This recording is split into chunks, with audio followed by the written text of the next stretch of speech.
வணக்கம் சார். வணக்கம் சார். இப்போ நம்ம வீடியோ தொடர்ந்து பார்த்துட்டே இருக்கீங்க. அடுத்தடுத்து கமெண்ட்ஸ் அடிச்சு தள்ளிக்கிட்டே இருக்கீங்க. அதுவும் சின்ன கமெண்ட்லாம் அடிக்கிறது இல்லை, ஒரு முளை நீளத்துக்குன்னு சொல்லுவாங்கல்ல, அது மாதிரி நீளமான கமெண்ட்டாக வேற அடிச்சுக்கிட்டு இருந்தீங்க. உங்கள் கமெண்ட்டுக்கு பதில்னு பேச ஆரம்பிச்சிருந்தேன், அப்படித்தான். அது மட்டும்தான் பேசினா அதுதான் வீடியோவாகவே வந்துட்டு இருந்திருக்கும், வேறு எதுவும் வந்திருக்காது. அதனாலேயே அதை தூக்கி ஒரு பக்கம் சேவ் பண்ணி வச்சுக்கிட்டே வந்தேன். சரி, நம்ம தனியாக வீடியோ போடலாம் அப்படின்னு. அஃப்கோர்ஸ் அதில் கூட ஒரு வீடியோ ரெக்கார்ட் பண்ணிட்டேன், இனிமேல் வரும்னு நினைக்கிறேன். அது அடுத்த இதில் வரும். அது இல்லாமல் நம்ம டைரெக்டாக இன்டர்வியூ பண்ணுறதுங்கிறதே ஒரு நல்ல விஷயம் தானே. அதாவது கற்றலின் கேட்டல் நன்றுங்கிற மாதிரி நேராகவே கேட்டுற வேண்டியதானே. அப்படிங்கிறதுனால நமக்கு இறை அருளால் சந்திக்கக்கூடிய ஒரு வாய்ப்பு கிடச்சிச்சு. இப்போ இந்த வாய்ப்பில் நம்ம உங்கள் கொஷினை இப்போ நீங்கள் ஓப்பனாக கேட்டுடலாம். ஏன்னா இது இப்படியா அது அப்படியான்னு ஓட்டு உருட்டி எடுக்கிறதுங்கிறத காட்டிலும் அது சில கொஷின்லாம் நீங்கள் கேட்குறப்ப பார்த்தா எப்படி இருக்குன்னா, இந்த இதில் சொல்லுவாங்கள்ல படத்தில், யாரா சொல்லி கொடுக்குறா உனக்கெல்லாம் இப்படிலாம் கேள்வி கேட்க சொல்லி அப்படிங்கிற மாதிரியான செட்டப்பில் கேள்வி கேட்டிருந்துருப்பீங்க.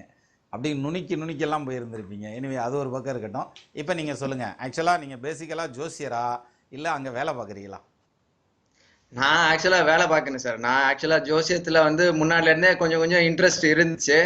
அப்புறம் உங்க வீடியோ பார்க்க ஆரம்பிச்சு, சரி நம்ம தமிழ்ல ஒருத்தர் பேசுறாரு, அதுவும் நம்ம திண்டுக்கல் நம்ம ஊர்ல இருந்தே பேசுறாருங்கிறனால உங்களால இன்ட்ரெஸ்ட் அதிகமாகி நிறைய படிக்க ஆரம்பிச்சு, நிறைய இதெல்லாம் படிக்க ஆரம்பிச்சு. அதுக்கப்புறம் அப்படி வந்ததானே தவிர மற்றபடி பேசிக்கலா அதாவது ஜோசியம். ஜோசியத்தை யூடியூப்ல வீடியோவை பார்த்து பார்த்து ஆர்வ கோளாறு ஆயிடுச்சு, அதனால படிக்க ஆமா ஆரம்பிச்சிங்க. ஆமா.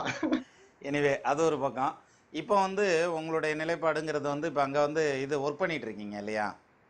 ஆமா சார். ஆமா. இங்க ரைட்டு இங்க சார். ஆமா. ஐடி இண்டஸ்ட்ரியில இங்க அமெரிக்கால அரிசோனால ஒர்க் பண்ணிட்டு இருக்கேன் சார். ஓகே, அது ரைட்டு. இப்போ இது உங்களுடைய கொஷினை எடுத்து நேராகவே கொஷினுக்கு போயிடுவோம். நம்ம நேயர்கள் எல்லாருமே பார்க்குற வீடியோ தானே, அதனால் டைரெக்டாக கொஷினுக்கே போகலாம். நீங்கள் சரி உங்கள் சார். கொஷினை எடுத்து விடுங்க பார்ப்போம். சரி சார். நான் ஆக்சுவலா கொஞ்சம் பேசிக் கொஸ்டின்ஸ், அதுக்கப்புறம் கொஞ்சம் டீப்பா அந்த மாதிரி இது பண்ணலாம். ஏன்னா நிறைய நேயர்கள் பார்க்கறதுனால பேசிக்ல இருந்து அப்புறம் இன்னும் ரொம்ப ம் ம் ம் தெரிஞ்ச அது அளவுக்கு பிரச்சனை விஷயத்துல. இல்லை, கேளுங்க. இந்த ஓகே இதில் சார். சொன்ன மாதிரி கேள்விகளை நான் கேட்கட்டுமா அல்லது நீ கேட்கிறாயான்ற மாதிரி நீங்கள் கொஷினை கேளுங்க சார், பார்த்துருவோம். சரி சார். ஓகே. யூஸ்வலா பாத்தீங்கன்னா நமக்கு உடம்பு சரியில்லைன்னா டாக்டர்கிட்ட போவோம். ம் இப்ப மனசு சரியில்லை அப்படின்னாக்கா ஜோசியர்கிட்ட போவோம். உள்ள கல்யாணம் பாக்குறது அப்படின்னாக்கா ஜாதகம் பார்ப்பாங்க. ஸோ பொதுவா ஒருத்தர் வாழ்க்கையில எப்பெல்லாம் ஜாதகம் பார்க்கணும், எப்பெல்லாம் ஜோசியரை பார்த்தா நல்லது? ம் இது எப்படின்னா, அதாவது எல்லா நேரம் பாருங்கன்னு தான் சொல்லுவாங்க, ஆனால் அது அப்படி இல்லை. ஒரு சிரமம் வந்தால், ஒரு கஷ்டம் வந்தால், அப்புறம் இது மாதிரியான வேலைகளில் ஜோசியரை போய் பார்க்குறதுங்கிறது ஒரு பக்கம். அது எத்தை தின்னா பித்தம் தீரும்னு இருப்பாங்க, எதை போய் ம், பண்ணுறது என்ன செய்கிறது அப்படிங்கிற மாதிரி ஒரு கன்ஃபியூஷனில் போய் பார்க்குறது, அது ஒரு பக்கம் இருக்கட்டும். அதில் தான் ம், ஜோசியம்ங்கிறத மக்கள் எல்லாரும் அந்த பார்வையிலேயே தான் பார்க்குறாங்க. அப்படி கிடையாது. அதுக்கு பதிலாக ஒருத்தர் ம், ஃபஸ்ட்டு பாயிண்ட் குழந்தை பாக்கியம் அப்படின்னு போகிறப்ப இந்த இப்போல்லாம் முந்தியெல்லாம் ஆண்டவன் கொடுத்தாரு நாங்கள் பெற்றுக்கிட்டாரு அப்படின்னு பெற்றுக்கிட்டோன்னு சொல்லுவாங்க. இப்போ அப்படி கிடையாது. இப்போ அவங்கவுங்க பிளான் பண்ணி குழந்தை பெற்றுக்கிறாங்க. அதுவும் வெளிநாடுகள்லாம் ரொம்ப ஜாஸ்தி இந்த விஷயம்லாம். குழந்தைக்கு பிளான் பண்ணலாமா அப்படின்னு ஒரு கேள்வி கூட மெயிலில் அனுப்புகிறப்ப கேட்பாங்க. ஸோ அந்த மாதிரியான ஒரு ஸ்டேஜ். அடுத்தது ஒரு ப்ராப்பர்ட்டி வாங்குறது, சொத்து சுகம் வாங்குறது.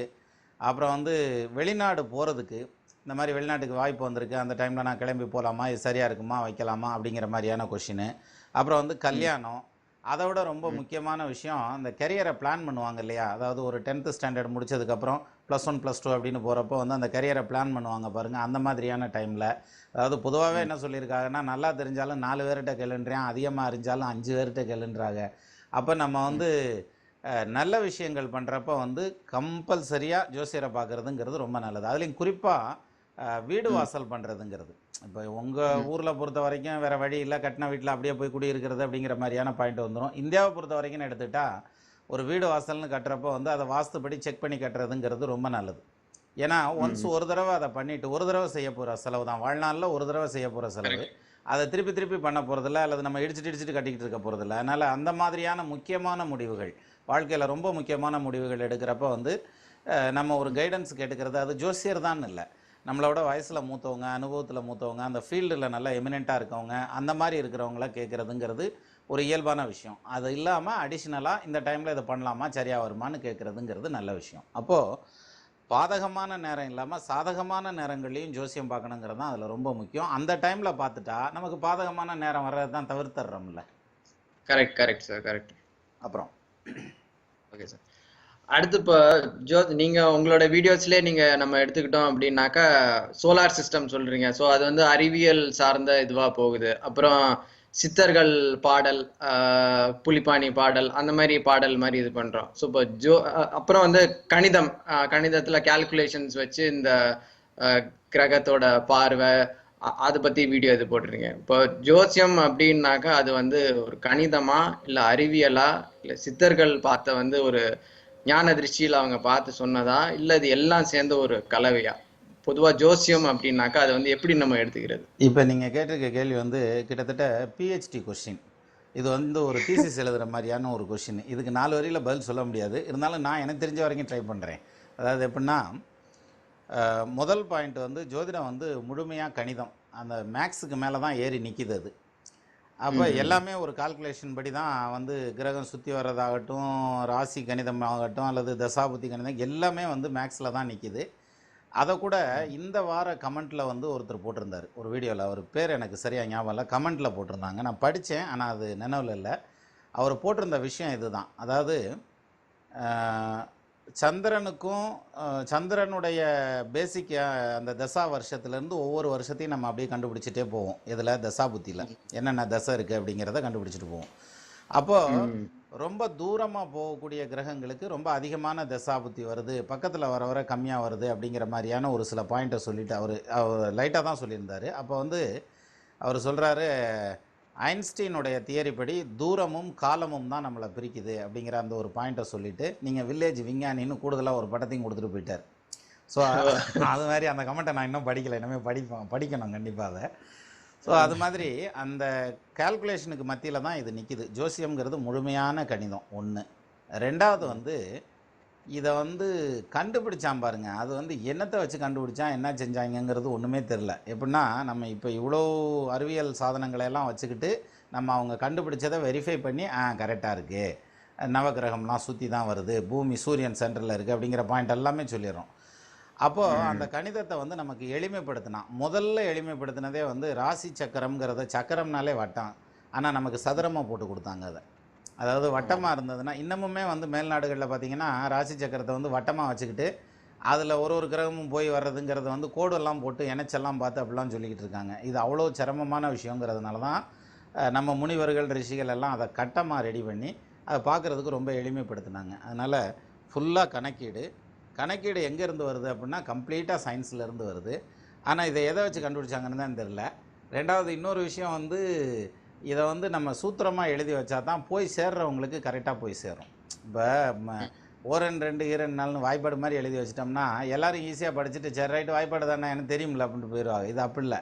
இதில் ஆர்வம் இன்ட்ரெஸ்ட் எல்லாம் இருந்து அதில் வந்து மேலும் மேலும் உள்ளே போகிறவங்களுக்கு தான் அது கரெக்டான இடத்துக்கு போய் சேரணும். அப்படிங்கிறதுனால அதை பரிபாஷையாக எழுதுனாங்க, அப்புறம் பாடல்களாக எழுதுனாங்க, மறக்காமல் இருக்கணுங்கிறதுக்கு. அதில் ஒரு சில விஷயங்கள்லாம் பார்த்திங்கன்னா சந்தகவி எழுதியிருப்பாங்க, அதாவது அந்த பாடலை மறக்காமல் இருக்கணுங்கிறதுக்கு. இப்போ ஒரு எடுத்துக்காட்டால், மைந்தர் உண்டாவதும் இல்லை இம்மை மறுமைக்கும் அடை உண்ட மாந்தர்க்கும் தொல்லை அந்த வைந்தாமிடத்தல்லை புதன் சனி அன்புற மைந்தர் உண்டாவதும் இல்லை. இது வந்து ஒயிர் கும்மி பாட்டில் கும்மி அடிக்கிற பாட்டில் மாதிரியே வரும்.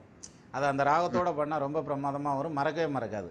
அது மாதிரி ஒரு சில விஷயங்களை வந்து அதில் பண்ணி வச்சாங்க. அப்போ இவங்க எடுத்துக்கிட்டது மேக்ஸு, கண்டுபிடிச்சது சயின்ஸு, அதை நமக்கு எடுத்து சொன்னது பாடல்கள், நம்ம லாங்குவேஜில் சொல்லியிருக்காங்க. அப்புறம் சார் சூப்பர் சூப்பர். அப்புறம் சார், நம்ம ஜோசியத்துல பாத்தீங்கன்னா நமக்கு வந்து நூற்றுக்கணக்கான யோகங்கள் இருக்கு. அதுல இப்ப பொதுவானது பாத்தீங்கன்னா நமக்கு எல்லாருக்கும் தெரிஞ்சது, நீங்களும் சொல்றது, இந்த கஜகேசரி யோகம். ஸோ கஜகேசரினா சந்திரனும் குருவும் வந்து கேந்திரத்துல இருந்து அந்த மாதிரி இருந்தா கஜகேசரி யோகம். ஸோ இந்த மாதிரி நம்ம நூற்றுக்கணக்கான யோகங்கள் இருக்கிறப்ப அந்த யோக தசை, இப்போ கஜகேசரி யோகம்னா சந்திர தசையோ குரு தசையோ ஒருத்தருக்கு வாழ்நாள்ல வந்தாதான் அந்த யோகம் வேலை பார்க்குமா, இல்ல அந்த தசை வரல அப்படின்னாலுமே வந்து அவங்களுக்கு வாழ்நாள் ஃபுல்லா அது வந்து ஹெல்ப் பண்ணுமா? ரைட். அதாவது இப்போ ஒருத்தருக்கு சுக்கிர தசை இருக்குது, அது 20 வருஷம் யோகத்தை செய்யக்கூடிய தசை அப்படின்னா 20 வருஷமும் காலையில் விடிஞ்சதுலேருந்து சாயங்காலம் பொழுது போகிற வரைக்கும் அந்த யோகத்தை எல்லாம் 20 வருஷமும் செஞ்சுக்கிட்டே இருக்காது. அதாவது ஏதாவது ஒரு இடத்துல எடுக்கக்கூடிய முடிவு, அந்த லைஃபே அப்படியே திருப்பி விடும் பார்த்துருக்கீங்களா? அந்த மாதிரி அது அந்த மிகப்பெரிய முக்கியமான முடிவுகளை வந்து ஏதாவது ஒரு இடத்துல அந்த திசை ஆரம்பிக்கையில் எடுத்து கொடுத்துரும். அதுக்கப்புறம் ம். பார்த்தீங்கன்னா அந்த திசை ஃபுல்லாக, அதுக்கு அடுத்த திசை ஃபுல்லாக எல்லாம் ஹெல்ப் பண்ணிகிட்டே இருக்கும். அது அதை இதை இப்படி சொல்கிறத விட இப்படி சொல்லலாம். கையில் பொருளாதாரமே இல்லாமல் இருக்கும், ஆனாலும் வந்து ஏதாவது ஒரு ப்ராப்பர்ட்டி வாங்குவோம், சொத்து வாங்குவோம்னு நினச்சிக்கிட்டு போவாங்க. போய் அந்த ப்ராப்பர்ட்டின்னு ஏதோ ஒன்று வாங்குறாங்க, அவங்களுக்கு அமையுது. அதுக்கு முன்னால் தேடிட்டு இருந்திருப்பாங்க, அமையாது. ஆனால் அந்த திசை கரெக்டான யோக திசை வர்றப்ப டக்குன்னு அமையும். அந்த சொத்தை ம். வாங்கி வைப்பாங்க. உடனே பக்கத்தில் பஸ் ஸ்டாண்ட் வருது, மார்க்கெட் வருது, அல்லது வந்து வேறு ஏதாவது ஒன்று வருது, காம்ப்ளெக்ஸ் வருது, ஷாப்பிங் மால் வருது, என்னத்தையா ஒன்று வந்து அதனுடைய விலை வந்து அப்ரிஷியேட் ஆகிடும். அப்போ வளரும். வந்து தாறுமாறான ஒரு டெவலப்மெண்ட்டுக்கு போயிடுவாங்க. அல்லது வாழ்நாள் பூரா அதில் கடையை கட்டி விட்டால் வாடகை வந்துக்கிட்டே இருக்கும். நான் எனக்கு தெரிஞ்ச எடுத்துக்காட்டில் சொல்கிறேன். அது மாதிரி ம். அந்த யோக தசை வரையில் அது கரெக்டாக வேலை செய்யும். அது கொடுக்கக்கூடியது ரொம்ப கம்மியான பீரியடாக இருக்கும். ஆனால் அதனுடைய பலன் வந்து வாழ்நாள் பூரா அனுபவிக்கிறது மாதிரி இருக்கும். அது அந்த யோகத்தினுடைய தன்மையை பொறுத்தது. நீங்கள் கேட்டதில் வந்து கஜகேசரி யோகத்தை பொறுத்த வரைக்கும் அப்படின்னு எடுத்துட்டா, அந்த பாடல் நம்ம நேயர்களுக்கு மனப்பாடமாகவே ஆயிருக்கும். வரிச்சி கேந்திரத்தில் மன்னவன் நிற்க, அரசண்டன் கேந்திரத்தில் அம்புலி தானே நிற்கில், விரவு மற்றிடத்தின் மற்றொரு மேவிய தோஷம் யானை, ஒரு சிங்கம் கண்டவாறு ஓடுமாம் கஜகேசரியாம் யோகம்னா. அப்படி அந்த கஜகேசரி யோகம்ங்கிறது வந்து குருவனுடைய திசையோ அல்லது சந்திரனுடைய திசையோ, அதே மாதிரி குருவனுடைய காலில் உட்காந்துருக்க, குருவனுடைய நட்சத்திரமான புனர்பூசம், விசாகம், புரட்டாதி நட்சத்திரத்தினுடைய காலில் உட்காந்துருக்கக்கூடிய கிரகங்களினுடைய திசையோ, அல்லது ரோகிணி, அஸ்தம், திருவோணம்னு சொல்லி சந்திரனுடைய காலில் உட்காந்துருக்கக்கூடிய கிரகங்களினுடைய திசையோ நடந்ததுன்னா இந்த கஜகேசரி யோகம் முழுமையாக வேலை செய்யும். அப்போ பெர்ஃபெக்டாக வேலை செய்யும். அப்போ மற்ற டைமில் வேலை செய்யாதா அப்படின்னா செய்யும். எப்படி செய்யும்னா, ஒரு எடுத்துக்காட்டாக புதன் தசை நடந்துட்டு இருக்குது, அதில் குரு புத்தி நடக்குதுங்கல இந்த கஜகேசரி யோகமும் சேர்ந்து வேலை செய்யும். சந்திர புத்தி நடக்குதுங்கல இந்த கஜகேசரி யோகமும் சேர்ந்து வேலை செய்யும். அப்போது இதை வந்து இது ஒரு ஷார்ட் பீரியடாக இருக்கும். அந்த கஜகேசரி யோகம் இருந்தால் அவங்க யோக அமைப்பிலேயே பிறந்திருந்தாங்க அப்படிங்கல அவங்களுக்கு 16 வருஷம் குரு தசை நல்ல அந்த மிடில் ஏஜில் வரும். கிட்டத்தட்ட ஒரு 25 வயசில் ஆரம்பித்து ஒரு 35 41 வயசு வர்ற வரைக்கும் நடக்கிற அந்த குரு தசை அப்படின்னு நடந்ததுன்னா எப்படி இருக்கும் யோசிச்சு பாருங்கள். நிறைய சம்பாதிச்சிருவாங்க. அதான் சின்ன வயசுலேயே நிறையா சம்பாத்தியத்துக்கு வருவாங்க. இப்போ கூட இன்னைக்கு ஒரு ஜாதகம் பார்த்தேன். அந்த ஜாதகத்தில் பார்த்தீங்கன்னா தனுசு லக்னம், அவங்களுக்கு வந்து ராகு தசை, அதுக்கு அடுத்தது வந்து குரு தசை, அதுக்கு அடுத்து சனி தசை. இதில் பாருங்கள் நல்ல யோகம். அந்த பொண்ணுக்கு பார்த்தீங்கன்னாக்க கிட்டத்தட்ட 3 கிரகமாக என்னமோ ஆட்சி, ஒரு கிரகம் உச்சம். எனக்கு அப்ராக்சிமேட்டாக ஞாபகத்தை வச்சு சொல்கிறேன் பார்த்ததில். அதில் பார்த்தீங்கன்னா அத்தனை ஆட்சி கிரகம் இருக்குது. இன்னும் சொல்லணும்னா தனுசு லக்னத்துக்கு வந்து 2க்கு அதிபதியான சனி லக்னத்திலேயே உட்காந்துருக்கிறார். 2ஆம் இடத்துல குரு இருக்கார். பரிவர்த்தனை யோகத்தில் குருவுக்கு நீச்சபங்க ராஜயோகம் கூட இருக்குது. இவ்வளோ இருக்குது. ஆனால் அவங்க வந்து எக்கனாமிக்கலாக ரொம்ப டஃப்பான ஒரு சூழ்நிலையில் இருக்காங்க. அப்போ என்ன காரணம் அப்படின்னு பார்க்குறப்ப பார்த்தீங்கன்னா ஒரு சின்ன கால்குலேஷன் தான். 18 வருஷ ராகு தசை அவங்களுடைய மிடில் ஏஜில் ஆரம்பிச்சிருக்கு. மிடில் ஏஜ்னு கேட்டால் கிட்டத்தட்ட வந்து ஒரு 25 வயசில் ஆரம்பிச்சிச்சுன்னு வச்சுக்கோங்களேன். அப்ராக்சிமேட்டாக 25 தான் ஆரம்பிச்சிருக்கும். 25 ஆரம்பிச்சிச்சு அவங்களுக்கு ராகு செவ்வாய் தசை முடிஞ்சு ராகு தசை. அப்போ 25 ராகு ஆரம்பித்து அதிலேருந்து ஒரு 18 வருஷம் ராகு தசை. அதுக்கப்புறம் 18 வருஷம் ராகு வந்து எப்பயுமே ராகு எது பின்னால் போகிற தசை, அதனால் அது ரிவர்ஸில் போயிட்டுருக்கு. அதுக்கப்புறம் 16 வருஷம் குரு தசை, குரு அக்ரமாக இருக்கார், அவரும் ரிவர்ஸில் போகிறவர். அதுக்கப்புறம் சனி தசை, அது 19 வருஷம், அதுவும் அக்ரமாக இருக்குது, அதுவும் ரிவர்ஸில் போகுது. அப்போ 25 வயசுக்கு அப்புறம் 78 வயசு வரைக்கும் இவங்களுக்கு ரிவர்ஸில் போகிற தசையே நடந்துட்டுருக்கு. இதில் கஜகேசரி யோகம் இருக்குது, குருச்சந்திர யோகம் இருக்குது, அதே மாதிரி ருசக யோகம் இருக்குது, ஹம்ச யோகம் இருக்குது, தனாதிபதி ஆட்சி பெற்ற நிலையில் நிற்கிறதுனால இது அதுனா சசமகா யோகம் இருக்குது, குடும்பஸ்தானாதிபதி லக்னத்தில் உட்காந்துருக்கிறதுனால உற்றதோர் குடும்பத்தாதி உதித்த லக்னத்தில் மேவ வில்லவும் ஆட்சி உச்சம் வியாழமும் கேந்திரமேளில் தெல்லிய கீர்த்தியுள்ளான் தேவரும் மதிக்க வாழ்வான்றான். எல்லாம் சரியாகத்தான் இருக்குது. ஆனால் தசாபுத்தி அவங்களுக்கு வந்து அந்தளவுக்கு நெகட்டிவாக நிற்கிது. ஸோ இது மாதிரி அந்த யோக காலம்ங்கிறது டிபெண்ட்ஸ் அப்பான் த தசா அண்ட் புத்தி. அப்புறம் சார் அப்ப தசாபுக்திங்கிறது ரொம்ப ரொம்ப முக்கியமான. நீங்க முன்னாடி கூட ஒரு வீடியோல சொல்லுங்க, முன்னாடி கூட ஒரு வீடியோல சொல்லியிருந்தீங்க, நம்ம நேர் யாரோ ஒருத்தர் கமெண்ட் போட்டிருந்தாரு, அவருக்கு 5 கிரகம் வந்து ஆட்சியா இருக்கு, ஆனா அதுக்கு தசா புக்தி இல்லாதனால இப்ப ரொம்ப சாதாரணமா இருக்காரு, வேலைக்கே கூட கஷ்டப்பட்டுட்டு இருக்காரு அப்படிங்கிற மாதிரி. ஆமா, அது வந்து அந்த தசா புத்தி கரெக்டா வேலை செய்யணும். அது வந்து இது என்னன்னா அதுக்கு பேர் தான் கர்மா. அதாவது எல்லாத்தையும் பர்ஃபெக்டா கொடுத்த மாதிரி இருக்கும். அதாவது ராஜா வேஷம் போட்டு விட்டுருவாங்க, ஆனா வந்து நாடெல்லாம் இருக்காது. அது மாதிரியான அமைப்பு. அதுக்கு ஒரு நல்ல பாடல் இருக்குங்க. மந்திரி இல்லா சேனை மதகரி இல்லா சுந்தர புலவர் இல்லா தொல்சபை சுதரில்லா வாழ்வு தனமிலா மங்கை போலாம்னு ஒரு கவி உண்டு. நல்ல பாடல் அது. அது மாதிரி அது வேஷம் மட்டும் போட்டு வருமே தவிர அந்த தசாபுத்தி கரெக்டாக வேலை செய்யணும். அதுலேயும் இன்னும் பாருங்கள், இந்த தசாபுத்தியில் வந்து யோக தசை அல்லது யோக புத்தி வேலை செஞ்சிட்ருக்கு. அப்போ கோச்சாரமும் பாசிட்டிவாக வரணும். இது ரெண்டும் மேட்ச் ஆகுறப்ப அது பஸ்ட் ஆகும். பிரமாதமான யோகம் வந்து வெளியே வரும். Correct correct.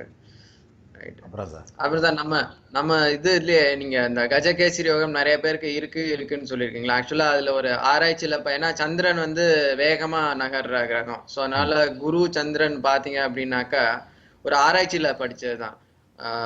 66% மக்களுக்கு வந்து கஜகேசரி யோகம் இருக்கும். ஆனா அது பர்ஃபெக்டா வேலை பார்க்கறது வந்து 4% மக்களுக்கு தான் வேலை பார்க்கும். ஏன்னா குரு சந்திரன் அவங்களுக்கு அந்த கேந்திரத்துல இருந்து அது எல்லாம் இருந்தாலும் அது வந்து 0 to 5 degreesல இருக்கணும். தீயவர்கள் சேர்க்கையோ பார்வையோ இருக்கக்கூடாது அப்படிங்கிற மாதிரி போட்டிருந்தாங்க. அதான் உங்க ஸ்டைல்ல சொல்லணும் அப்படின்னாக்கா கஜகேசரி யோகம் இருக்கு.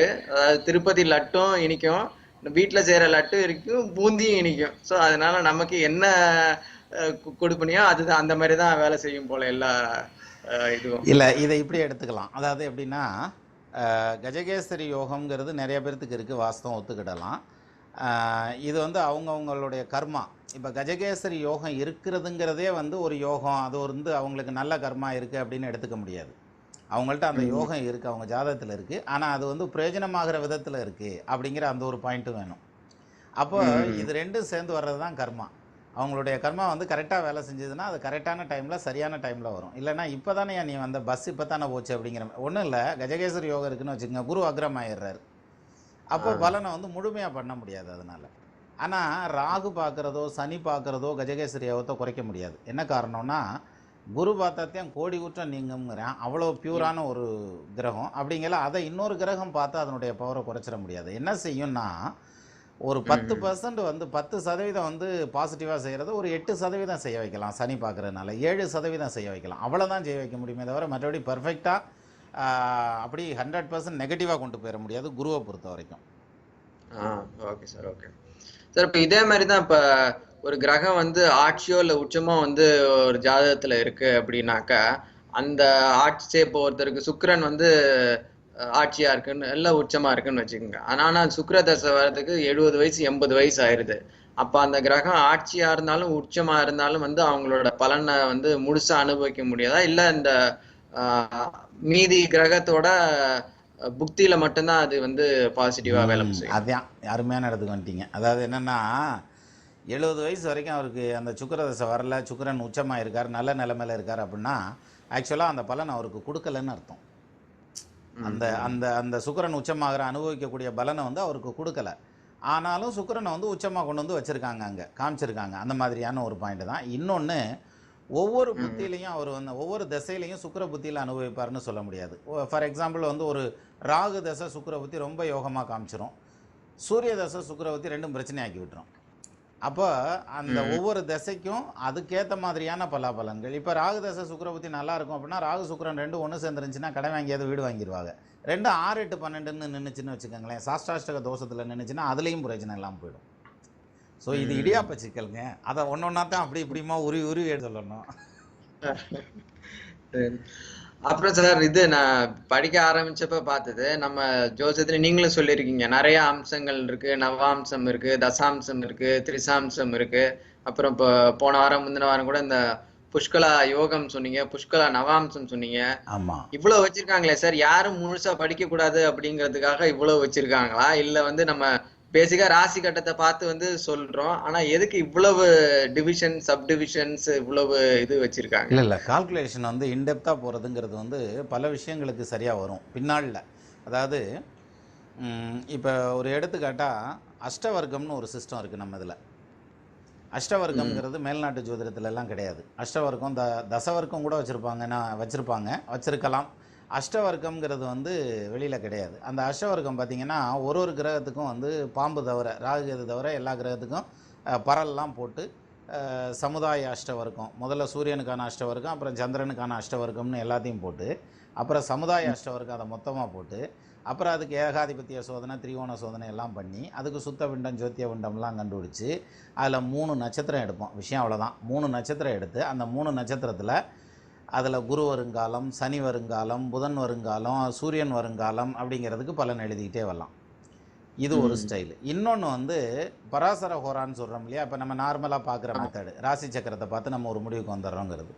இன்னொன்று வந்து என்னென்னா, அந்த கிரகத்தினுடைய ஒரிஜினல் வலு எப்படி இருக்கும் அப்படிங்கிறத வந்து இந்த தசவர்க்கங்கள் போடையில் கிளியராக தெரியும். இப்போது டாக்டர்கிட்ட காய்ச்சல்னு போகிறோம், அவர் வந்து ஒரு மீட்டரை சொறி விட்றாரு. இப்போ வந்து ஜோக்கில் தான் சொல்லுவாங்க, ஏதாவது போஸ்ட்மேன் வந்தால் கூட மீட்டரை சொறி உட்கார வச்சு விடுவாங்கங்கிற மாதிரி. அது மாதிரி மீட்டரை சொறி உட்கார வச்சிடுறாங்க. அப்புறம் காய்ச்சல் இவ்வளோ இருக்குன்னு சொல்லிட்டு நமக்கு ஒரு பேராசிட்டமால் ஏதோ ஒரு பவரில் எழுதி கொடுக்குறாரு, இத்தனை டோஸ் சாப்பிடுங்கிறாரு. ரைட், அதோட விட்டுறலாம். அதுக்கு அடுத்த ஸ்டெப் என்ன பண்ணுறாங்க, இந்த காய்ச்சலை வந்து பிளட் டெஸ்ட் பண்ணுங்கள், யூரின் டெஸ்ட் பண்ணுங்கள், பசல்ஸ் இருக்கா பாருங்கள், என்ன காய்ச்சல்னு வைரஸா மலேரியாவான்னு பாருங்கள். அப்படின்னா காய்ச்சல் தானே, அப்புறம் என்னத்துக்கு போய் இத்தனை ஆராய்ச்சி பண்ணணும்னு நம்ம கேட்குறதில்ல. ஏன்னா நம்ம வந்து இன்டெப்த்தாக போகிறதுங்கிறதுனால. அது மாதிரி அந்த யோக பாக்கியம்ங்கிறது வந்து பர்ஃபெக்டாக வேலை செய்தா அப்படிங்கிறது இப்போ ஒன்றும் இல்லை. ஒரு சின்ன விஷயம், சுக்கிரன் வந்து ஒரு ஜாதகத்தில் நீசமாய் நிற்கிறார், ராசி கட்டத்தில் நவாம்சத்தில் அவர் உச்சமாய் நிற்கிறார் அப்படின்னா அந்த நீசத்துக்கு வந்து பங்கம் ஆகிடுது அப்படின்னு முடிச்சிடுறாங்க. அப்போ சிம்பிளாக பார்க்குறதுக்கு இந்த கட்டத்தை பார்க்குறோம், ரைட், இதில் உச்சமாக இருக்குது, அப்போ ஓகேன்னு முடிச்சிடறோம். இதே இது நீசம் பெற்ற சுக்கிரன் கன்னியில் உட்காந்துருக்கார் ராசி சக்கரத்தில், அந்த புதன் வந்து மிதுனத்தில் ஆட்சியாக இருக்கிறார், அல்லது வந்து சந்திரனுடைய காலில் உட்காந்துருக்கார், சந்திரன் அஸ்த நட்சத்திரம் காலில் உட்காந்துருக்கார், சந்திரன் உச்சம் பெற்ற நிலையில் நிற்கிறார் அப்படின்னா இதை பார்த்துட்டு அப்போ ராசி சக்கரத்துலேயே வந்து அந்த புதனுடைய நிலைமை, அது உட்காந்துருக்க நட்சத்திர காலனுடைய நிலைமை, அதை பார்த்தோம்னாலே நம்ம வந்து அந்த பலத்தை வந்து முடிவு பண்ணிடலாம். அப்போ நமக்கு நவாம்சம் தேவைப்படாது. அப்போ இதில் வந்து நம்ம முடிவு பண்ண முடியலைன்னா அடுத்தது நவாம்சம், தசாம்சம், திரிம்சாம்சம், சப்தமாம்சம், சஷ்டியாம்சம்னு போயிட்டே இருக்கலாம். பட் நம்ம மக்கள் வந்து இப்போ அவசரமான உலகம்ங்க, வீடியோ நிறையா போட்டால் கூட பார்க்க மாட்டேங்கிறாங்க, எல்லாம் ட்விட்டர் மாதிரி ஒரு லைனில் கேட்குறாங்க இல்லையா? அதனால் அந்த அம்சத்துக்கெல்லாம் போகிறதில்ல. சூப்பர் அம்சம், அது அப்படியே இருக்கட்டும், நாங்கள் ராசி சக்கரத்தோடு முடிச்சுக்கிறோம்னு சொல்லிட்டு அதான் சொல்லுவோமே, காணன்னா கருப்பட்டி வாண்ணா வாயில் ஓடுங்கிற ஸ்டைலில் வந்துட்டாங்க. அடுத்து இன்னும் நிறைய கொஸ்டின்ஸ் இருக்கு, அது நேரம் ஆயிட்டு இருக்குன்னு நினைக்கிறேன். அடுத்த எவ்வளோ டைம் போயிருக்கும்? ஆமாம், அதுவும் ரொம்ப முக்கியம். ரைட், ஆமாம், 25 மினிட்ஸ் போயிட்டோம் நம்ம. எனிவே அது இருக்கட்டும். நம்ம மக்கள் ஏற்கனவே வந்து ஷார்ட்டாக பண்ணணும் நாங்கள் பார்ப்போம். இந்த வீடியோவே 2ஆக கட் பண்ணி போட்டுருவோம், அப்படி கூட பண்ணலாம். எனிவே நீங்கள் வந்து யூஎஸில் இருந்தாலும் ஜோதிடத்தில் ஆர்வமாக இருக்கிறது ஒரு பக்கம் பெரிய ப்ளஸ் பாயிண்ட்டு. இன்னொன்று வந்து தமிழில் ஆர்வமாக இருக்கிறது. ஏன்னா சிலர் வந்து அமெரிக்காவில் போய் இறங்கினதுமே பார்த்திங்கன்னா அந்த ஊர்லேயே பிறந்து வளர்ந்தவங்க கூட அவ்வளோ நாகரிகமாக இருக்க மாட்டான், அப்படியே சும்மா பயங்கர நாகரிகமாக மாறி நம்ம ஊர் காரணத்தையும் பார்க்குறோமாங்கிற அளவுக்கெல்லாம் தெரியாது. அந்த கண்டிஷன்லலாம் சிலர் இருப்பான், நீங்கள் பார்த்துருப்பீங்க. ஸோ அது மாதிரி இல்லாமல் நம்மளுடைய அந்த கலாச்சாரத்து பக்கமே சுற்றி வர்றீங்க பார்த்தீங்களா, அதுவே பெரிய விஷயந்தான். அமெரிக்காவில் இருக்கவங்க பார்க்குறதுங்கிறதே பெரிய விஷயந்தான். அப்படிங்கல நிச்சயமாக வந்து இது வந்து பாராட்டப்பட வேண்டிய விஷயம். நீங்கள் தொடர்ந்து கமெண்ட் கொடுத்துக்கிட்டே இருந்தீங்க, அதனால தான் நம்ம இன்டர்வியூவாக போயிடலாம் அப்படிங்கிற ஐடியாவே வந்தது எனக்கு. எனவே நீங்கள் அடுத்து ஃபர்தராக வந்து இன்னும் கொஸ்டின் ரெடி பண்ணி வைங்க, நம்ம இன்னொரு டைம் சந்திப்போம். சரி சார், ரொம்ப நன்றி சார், ரொம்ப நன்றி. அப்போ நமது நேயர்கள் ஆள் போல் தழைதழைத்து அருகது போல் வேரூன்றி மூங்கில் போல் கிளை கிளைத்து முதியாமல் வாழ்ந்திருக்க வாழ்க என வாழ்த்தி அமைகிறேன். வணக்கம். வணக்கம் சார். வணக்கம் சார், நன்றி.